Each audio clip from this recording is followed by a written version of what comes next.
Good morning, everybody. In this video, I'm going to talk to you a little bit about the type of amputation that I had, the Ertl procedure, and what makes it different than a standard below-knee amputation. For those of you who are queasy about looking at an amputated limb, go find something else on YouTube to watch. For those of you who want to stick around and learn something new, here we go.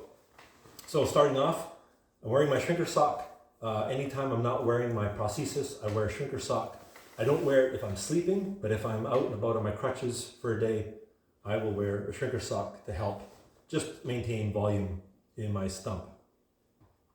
Now, okay, what makes the Ertl procedure different? I can't speak much towards a standard type of amputation. I know a little bit about it, but not a lot, but I know quite a bit about the actual Ertl procedure. And that's what was done on me 2.5 years ago. So basically, the foundation of the Ertl procedure is to create a bone bridge between the tibia and the fibula. And that can be done in one of two ways. They can either take a section of the fibula, trim it almost like a puzzle piece, and suture it between the tibia and the fibula. Or they, in my case, what they did is they used the periosteum, which is the membrane that runs along your long bones, and they sewed that periosteum across the bottom of both bones where they were cut. And over time, that periosteum is ossifying and turning into basically growing a bone bridge between the two lower bones. One word of caution, and I see a lot of people who complain online about the Ertl procedure didn't work for them. When you see their x-rays, you'll see that that bone segment done to the tibia wasn't fashioned properly, or was kind of laid in there carelessly and then just secured with a screw running across. That's really not the proper way to do it. You can look online. Actually, Ertl has a website showing basically the details of their amputation. But yeah, basically that shouldn't involve any hardware that's left in there to try to secure that bone bridge. Now, secondly, the Ertl procedure treats the nerves and the muscles, soft tissue in a special way. Instead of just basically hacking through everything, the muscles are thinned out and basically reattached almost like in a crisscross pattern, creating a very firm, stable stump. In my case, the nerves are treated with RPNI, and on my channel you'll see another video talking about the RPNI, regenerative peripheral nerve interface, and that's a way of treating the nerves instead of just leaving them cut. Now, one more difference with my surgery compared to a lot of others is mine was done in what they call a fish mouth style. That's basically the portion of flesh on the shin and on the calf was left at the same length and then just basically closed together at the bottom.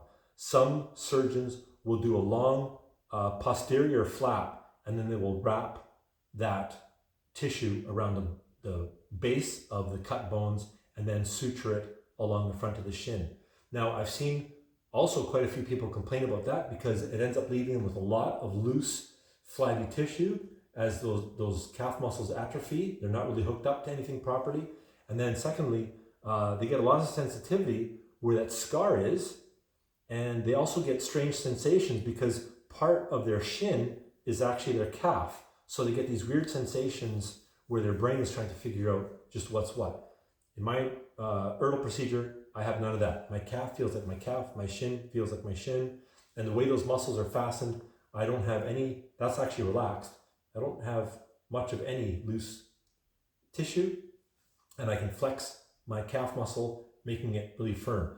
In fact, when I'm in my prosthesis, I flex my calf muscle, and that gives me the feeling that my prosthetic foot is actually alive, gives me a lot better proprioception. So that's a little bit about the Ertl procedure and why it worked so well for me. Just one cautionary note. In an event of a traumatic amputation, a surgeon probably won't do an Ertl procedure right off the bat. He's just basically looking at preventing infection or saving your life, and he will do a much more simplified amputation. But the Ertl procedure can be done at a later date as a revision. In my case, because I am an elective amputation, my amputation was planned, I had time to research for a good surgeon who does the genuine Ertl procedure, haven't had any complications, haven't had any bone spurs, don't have any loose tissue, and or even much for volume change throughout the day. But anyways, there you go, a little bit more about the Ertl procedure. Hope that helps you out. Take care.